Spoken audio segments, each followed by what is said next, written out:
Расскажите, пожалуйста, про инициативу, которая сейчас Мы происходит. сегодня видим, что в республике разворачивается массовое движение «Ярдем Янаша. Помощь рядом». И в этом движении активно участвуют все те неравнодушные жители нашей республики.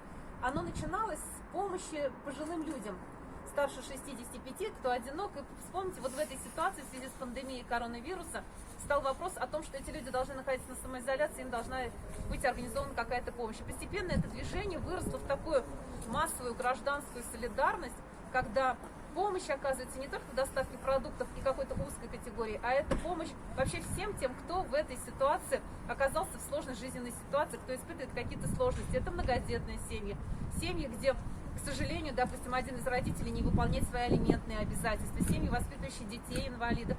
И это помощь не только в доставке продуктов питания, но это помощь и волонтерам, это юридическая помощь, какая-то консультативная помощь.